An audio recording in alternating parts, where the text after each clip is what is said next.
नमस्कार, मैं रविंद्र कुमार। हरियाणा विद्यालय शिक्षा बोर्ड भिवानी की वार्षिक परीक्षा 2024 में कक्षा 12 का इतिहास का जो पेपर आया है, आज की इस वीडियो में हम उसी को हल करेंगे। सेट ए है ये, लेकिन अब की बार की वार्षिक परीक्षा की एक खास बात ये रही कि क्वेश्चन सभी सेट्स में, चाहे वो बी था, सी था या डी था, एक जैसे रहे हैं। सिर्फ उनका क्रमांक बदला गया था, क्रम संख्या बदली गई थी। तो शुरू शुरू में पेपर में इंस्ट्रक्शन दी गई, जांच कर लें कि इस प्रश्न पत्र में मुद्रित पृष्ठ 24 हैं और 34 प्रश्न इसमें दिए गए हैं। 34 प्रश्न इसमें हैं। कुल जो मार्क्स हैं वो पूर्णांक हैं, वो 80 नंबर का पेपर है और 3 घंटे इसके लिए निर्धारित किए गए थे। तो 34 प्रश्न इसमें परीक्षा में आए हैं। तो ये भी लिख रखा है, प्रश्न का उत्तर लिखना शुरू करने से पहले क्रमांक अवश्य लिखें। उसका क्रमांक देना बहुत जरूरी है, क्योंकि जब चेक करते हैं तो फिर अगर नहीं क्रमांक हो तो जो एग्जामिनर होता है वो थोड़ा सा इरिटेट हो जाता है। और उत्तर पुस्तिका के बीच में खाली पेज ना छोड़ें। ये बहुत सारी बातें जो हैं वो विद्यार्थी को दी होती हैं। 2 या 3 पेज इनके होते हैं, जिसको ध्यानपूर्वक पढ़ना बहुत जरूरी है पेपर करने से पहले। और जो है 34 प्रश्न, तो उसके बाद जो है प्रश्न भी एक मैप का भी इसमें दे रखा है। तो सेक्शन ए की अगर बात करें, सेक्शन ए जो है वस्तुनिष्ठ वाला है। वस्तुनिष्ठ प्रश्न इसमें दिए गए हैं। बहुवैकल्पिक प्रश्नों के सही विकल्प चुनिए। और पहला प्रश्न दे रखा है कि निम्न में से कौन सा भवन हड़प्पा संस्कृति से संबंधित नहीं था लिख रखा है। निम्नलिखित में से कौन सा भवन हड़प्पा संस्कृति से संबंधित नहीं था? ए स्नानागार, बी विशाल गोदाम और सी अनागार और डी पिरामिड। तो सही जो नहीं था वो पिरामिड है, क्योंकि पिरामिड जो था वो वास्तव में मिस्र की सभ्यता की देन है ये। उसके बाद प्रश्न नंबर 2 है, कुरु जनपद की राजधानी थी ए वैशाली, बी इंद्रप्रस्थ, सी सारस्वती और डी राजगृह। तो सही जवाब जो है वो बी है, इंद्रप्रस्थ जो थी वो कुरु जनपद की राजधानी थी। प्रश्न नंबर 3 है और पूछा गया है कि महाभारत का युद्ध किस स्थान पर हुआ था? बिल्कुल आसान सा प्रश्न है। महाभारत का युद्ध किस स्थान पर हुआ था? ए इंद्रप्रस्थ, बी कुरुक्षेत्र, सी वैशाली और डी राजगृह। तो जो सभी विद्यार्थी हैं इसको अच्छी तरह से जानते हैं, जो महाभारत का जो युद्ध हुआ था वो कुरुक्षेत्र में हुआ था। तो बी इसका ऑप्शन सही है। प्रश्न नंबर 4 है, कहां भगवान बुद्ध ने सच्चा ज्ञान प्राप्त किया? ज्ञान दिया नहीं बल्कि ज्ञान प्राप्त किया। कहां भगवान बुद्ध ने सच्चा ज्ञान प्राप्त किया? आगे ये मैप में भी दिया हुआ है प्रश्न।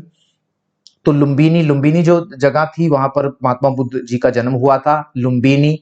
बी कुशीनगर और सी सारनाथ और डी जो है बोध गया। तो सही जवाब जो है ज्ञान प्राप्त जो हुआ था वास्तव में वो बोध गया में हुआ था। तो डी ऑप्शन इसका आएगा।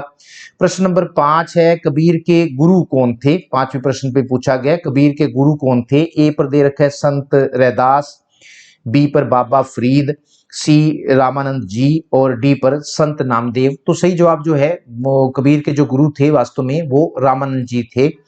प्रश्न नंबर 6 की बात करें तो पूछा गया है कि प्रत्यक्ष कार्यवाही दिवस का आह्वान किया।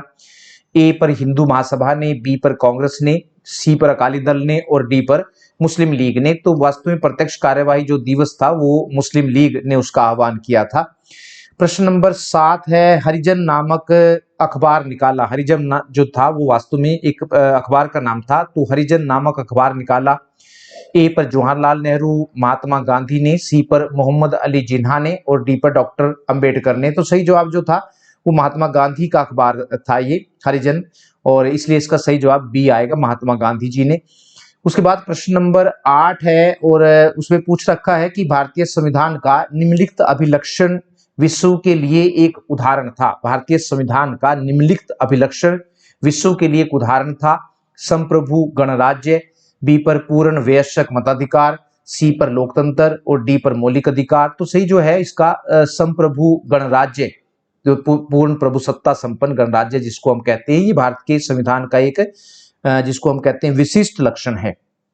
उसके बाद निर्देश दे रखे निम्नलिखित प्रश्नों के उत्तर एक शब्द या फिर वाक्य में दीजिए। और प्रश्न नंबर 9 है हड़प्पा सभ्यता के लोग किस पशु की पूजा करते थे? किस पशु की पूजा करते थे? तो इसका जो जवाब है कुब्बड़ वाले बैल की, कुब्बड़ जिसका निकला होता है, हम्प जिसको हम कहते हैं, तो उसकी पूजा करते थे। प्रश्न नंबर 10 है भारत के सबसे प्राचीन विधि ग्रंथ का नाम पूछा गया। भारत के सबसे प्राचीन विधि ग्रंथ का नाम बताइए। तो मनुस्मृति है वो भारत का सबसे प्राचीन विधि ग्रंथ। उसके बाद प्रश्न नंबर 11 है रिहला और travels in the Mughal empire के लेखक कौन थे? रिहला और travels in the Mughal empire के लेखक कौन थे? तो इब्न बतूता जो है वो रिहला उनकी किताब का नाम है, और travels in the Mughal empire ये बर्नियर की किताब का नाम है। प्रश्न नंबर 12 है विजयनगर के शासकों या राजाओं को क्या कहा जाता था? तो उनको राय की उपाधि उनको दी जाती थी, राय उनको कहा जाता था। और प्रश्न नंबर 13 है गांधी जी ने अपना राजनीतिक गुरु किसे माना? ये भी आसान सा प्रश्न है, गांधी जी जिसको अपना राजनीतिक गुरु मानते थे, तो सही जवाब है गोपाल कृष्ण गोखले को वो अपना राजनीतिक गुरु मानते थे। इसके बाद जो 14 प्रश्न है वो रिक्त स्थानों की पूर्ति उचित शब्दों द्वारा कीजिए, रिक्त स्थान भरने आपने उसमें।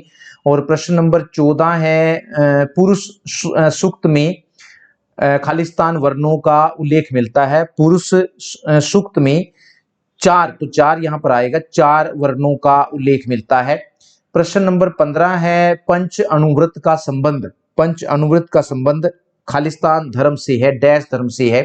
तो जैन धर्म जो है वो 5 अणुव्रत का वर्णन करता है। प्रश्न नंबर 16 है आदि ग्रंथ साहिब का संकलन खालिस्तान ने किया। तो खालिस्तान भरना इसमें, आदि ग्रंथ साहिब का संकलन कबीर जी ने किया है। उसके बाद प्रश्न नंबर 17 है विजयनगर में घोड़ों के व्यापारियों को खालिस्तान कहा जाता था। तो खालिस्तान आपने भरना है, घोड़ों के व्यापारियों को क्या कहा जाता था? तो कुदुरे चेट्टी उनको कहते थे, कुदुरे चेट्टी। थोड़ा सा आपको थोड़ा मुश्किल लगेगा, कुदुरे चेट्टी उनको कहा जाता था, घोड़ों के व्यापारियों को। उसके बाद प्रश्न नंबर 18 है और खालिस्तान है लखनऊ में विद्रोह के समय लोगों ने डैश को अपना नेता घोषित किया था। लखनऊ की बात हो रही 1857 के विद्रोह में, लखनऊ जो 1857 की क्रांति हुई, तो लखनऊ में विद्रोह के समय लोगों ने बेगम हजरत महल को अपना नेता घोषित किया था। प्रश्न नंबर 19 से लेकर 21 तक 3 प्रश्न है, ये 2-2 कथन दिए गए हैं, जिनमें से एक को अभिकथन कहा गया और दूसरे को कारण कहा गया है। एजर्शन कहा गया है एक को और दूसरे को रीजन कहा गया है। तो दोनों को ध्यान से पढ़ना है और उसके बाद फिर इनके उत्तर देने हैं कि वो क्या हैं। पहला है प्रश्न नंबर 19 में पूछा गया है अभिकथन है कि डॉक्टर वी ए स्मिथ ने चंद्रगुप्त को नेपोलियन की संख्या दी। और रीजन में दे रखा है कारण में समुद्रगुप्त के नेपोलियन के साथ अच्छे संबंध थे। तो इसमें से आपने बताना है कि क्या है। तो इसका जो है वो सी वाला ऑप्शन आएगा, अभिकथन ए सही है लेकिन कारण आर सही नहीं है, तो इसमें सी आपने सिलेक्ट करना है। उसके बाद प्रश्न नंबर 20 की अगर बात करें तो अभिकथन है झांसी में क्रांति का नेतृत्व रानी लक्ष्मीबाई ने किया था। झांसी में क्रांति का नेतृत्व रानी लक्ष्मीबाई ने किया था। और रीजन दे रखा है शाहमल ने कानपुर में क्रांति के लिए काश्तकारों को संगठित किया। तो ये 2 हैं और इनके आधार पर हम कह सकते हैं इसका जो है वो बी ऑप्शन आएगा। कथन ए और कारण आर दोनों सही हैं, परंतु कारण आर अभिकथन ए की सही व्याख्या नहीं करता। दोनों सही तो हैं लेकिन जो है आर है रीजन जो है वो ए की सही व्याख्या नहीं करता है, तो इस हिसाब से इसका बी आएगा। तो आपने बी पर टिक मारना है। और उसके बाद प्रश्न नंबर 21 है, ये भी अभिकथन वाला है और कारण वाला है। लाल, बाल और पाल इन तीनों का यह जोड़ उनके संघर्ष के अखिल भारतीय चरित्र की सूचना देता था। और आर में पूछा गया इन तीनों के निवास स्थान एक दूसरे से बहुत दूर थे। इन तीनों के निवास स्थान एक दूसरे से बहुत दूर थे। तो ये 2 बातें बताई गई हैं, तो इस आधार पर हम कहेंगे इसका भी बी आएगा। अभिकथन ए और कारण आर दोनों सही हैं लेकिन कारण आर अभिकथन ए की सही व्याख्या नहीं करता है, तो इसका भी बी पर आप टिक कर सकते हैं। उसके बाद प्रश्न संख्या बाकी बड़े प्रश्न हैं वो आप अपने आप कर सकते हैं। 31 से लेकर 33 तक के स्रोतों को ध्यान से पढ़िए और उसके नीचे दिए गए प्रश्नों के उत्तर दीजिए। तो 31 नंबर पर जो है एक पैरा आपको दिया गया है, घोंसले से निकला पक्षी। यह रिहला से लिया गया एक उदाहरण है। अपने जन्म स्थान तैजियर से मेरा प्रस्थान गुरुवार को हुआ। गुरुवार को हुआ। मैं अकेला ही निकल पड़ा, बिना किसी साथी यात्री या कारवां के जिसकी टोली में मैं शामिल हो सकूं, लेकिन अपने अंदर एक अधिप्रभावी आवेश और इन प्रसिद्ध पुण्य स्थानों को देखने की इच्छा जो लंबे समय से मेरे अंतकरण में थी, से प्रभावित होकर इसलिए मैंने अपने प्रियजनों को छोड़े जाने के निश्चय को दृढ़ किया और अपने घर को ऐसे ही छोड़ दिया जैसे पक्षी अपने घोंसले को छोड़ देते हैं। उस समय मेरी आयु 20 वर्ष की थी। इब्न बतूता 1354 में घर वापस पहुंचा, अपनी यात्रा आरंभ करने के लगभग 30 वर्ष बाद। तो ये एक पैरा है, उसके बाद इसके प्रश्न दे रखे हैं। रिहला क्या है? तो पुस्तक का नाम है इब्न बतूता की जो उसने लिखी है। और 2 पर पूछा गया है इब्न बतूता अपनी यात्रा के लिए अकेला ही क्यों निकल पड़ा? तो विश्व प्रसिद्ध स्थानों को देखने के लिए वो अकेला ही निकल पड़ा। प्रश्न नंबर 3 है इब्न बतूता अपने देश कब वापस गया और उस समय उसकी आयु कितनी थी? तो 1354 में वो वापस अपने घर लौटा और 50 वर्ष की उस समय उसकी उम्र थी।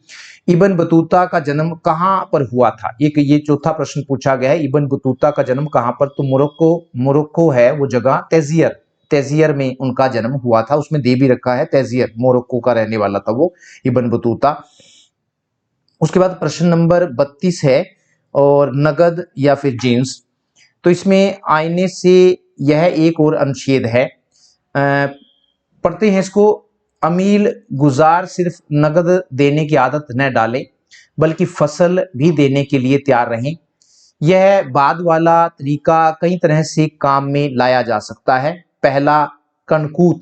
हिंदी जुबान में कन का मतलब है अनाज और कूत अंदाजा।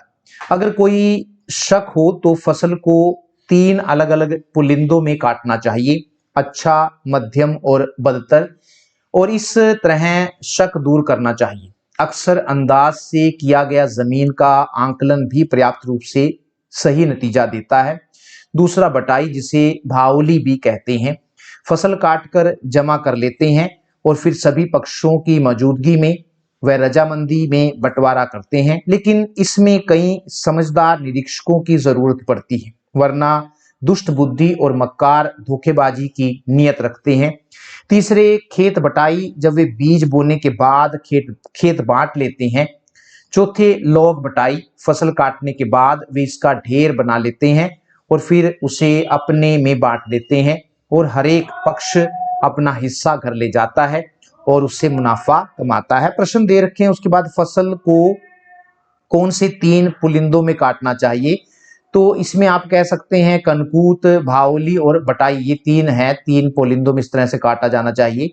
या इसमें एक और दे रखा है, यहाँ पर भी आप दे सकते हैं, फसल को 3 अलग अलग पुलिंदों में काटा जाना चाहिए, अच्छा, मध्यम और बदतर भी आप इसमें लिख सकते हैं। फसल काटने का चौथा तरीका कौन सा था? तो ये इसमें आप यहाँ चौथा जो तरीका था वो लोग बटाई का था, ये आप लिख सकते हैं। और तीसरे नंबर पर पूछा गया है कनकूत का अर्थ बताइए। तो कण का मतलब है अनाज, हिंदी में उसको अनाज कहते हैं कण, और कूत का मतलब होता है अंदाजा। भावली किसे कहा जाता था? तो फसल काटकर जमा करना और फिर सभी पक्षों की मौजूदगी में बंटवारा करना भाओली कहलाता था। तो उसके बाद है 33 पर भी एक पैराग्राफ दिया गया है। उस दिन सूपा, जगह का नाम है सूपा, उस दिन सूपा में 16 मई 1875 को पूना के जिला मजिस्ट्रेट ने पुलिस आयुक्त को लिखा। क्या लिखा कि शनिवार दिनांक 15 मई को, यानी कि 15 मई को शनिवार था, तो शनिवार दिनांक 15 मई को सूपा में जाने पर मुझे इस उपद्रव का पता चला। एक साहूकार का घर पूरी तरह से जला दिया गया, लगभग 1 दर्जन मकानों को तोड़ दिया गया और उसमें घुसकर वहां के सारे सामान को आग लगा दी गई। खाते पत्तर, बांड, अनाज, देहाती कपड़ा सड़कों पर लाकर जला दिया गया, जहां राख के ढेर अब भी देखे जा सकते हैं। मुख्य कांस्टेबल ने 50 लोगों को गिरफ्तार किया, लगभग 2000 रुपए का चोरी का माल छुड़ा लिया गया। अनुमानतः 25,000 रुपए से अधिक की हानि हुई। साहूकारों का दावा है कि 1 लाख रुपए से ज्यादा का नुकसान हुआ। और इसके आधार पर प्रश्न है कि 16 मई 1875 को कौन सा वार था? तो अगर 15 मई को शनिवार था तो अगले दिन रविवार होगा, तो सही जवाब जो है वो रविवार आएगा। उपद्रव कहां पर हुआ था? तो पूना जिले के सूपा गांव में उपद्रव ये हुआ था जिसकी बात हो रही है।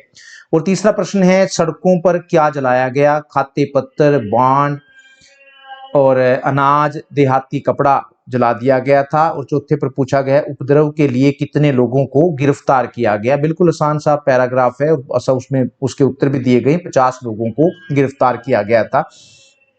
उसके बाद सेक्शन ई जो है वो मानचित्र कार्य से संबंधित है, मैप वर्क है। और उसमें आपने दिए गए भारत के राजनीतिक रेखा मानचित्र पर, राजनीतिक है, पॉलिटिकल है ये, तो भारत के रेखा मानचित्र पर निम्नलिखित स्थानों को दर्शाना है। ए पर आप पूछा गया दांडी, जहां पर गांधी जी ने नमक कानून बनाकर नमक कानून को तोड़ा था, नमक बनाकर। अमृतसर वो जगह है जहां पर जलियांवाला बाग हत्याकांड हुआ था। अशमक ये दक्षिण भारत का जो है महाजनपद था। 16 जो जनपद हुए हैं तो अशमक उसमें आता है, दक्षिण भारत में है ये। राखीगढ़ी जो है हरियाणा में है। और ये सरस्वती सिंधु सभ्यता जो है, हड़प्पा सभ्यता जिसको कहते हैं, उसका एक मुख्य पूरा स्थल है। और ये है पांचवा जो है बोध गया। बोध गया वह जगह है जहां भगवान महात्मा बुद्ध ने ज्ञान प्राप्त किया था, सच्चा ज्ञान प्राप्त किया था। तो मानचित्र पर अगर इनको हम दिखाएं, प्रश्न नंबर 34 को, तो आप 1 नंबर जो है वो दांडी है, ये गुजरात में आप इसको दिखाएंगे। कहाँ दिखाना है? ये डॉट लगा हुआ है, ध्यान से आप इसको दिखाना है। 2 अमृतसर है, ये वो जगह है जहां पर जलियांवाला बाग हत्याकांड हुआ था। और 3 पर अशमक ये स्थान है, ये महाराष्ट्र में आपने दिखाना है। ये महाजनपद था, 16 महाजनपद जो हुए उनमें से एक था, महाराष्ट्र में आपने दिखाना है। और 4 पर राखीगढ़ी जो है वो हरियाणा में है, पूरा स्थल है ये हड़प्पा सभ्यता का या सरस्वती सिंधु सभ्यता का। और 5 है ये यहाँ पर बिहार में, आप इसको दिखा सकते हैं, यहाँ पर बोध गया वह जगह है जहाँ पर महात्मा बुद्ध ने सच्चा ज्ञान प्राप्त किया था। तो इस प्रकार से काफी आसान सा पेपर था। और इसी पेपर का जो लिंक है वो डिस्क्रिप्शन बॉक्स में आपको दिया जा रहा है, तो आप वहां से इस पेपर को डाउनलोड भी कर सकते हैं और अपने पास संभाल कर रख सकते हैं। धन्यवाद, नमस्कार।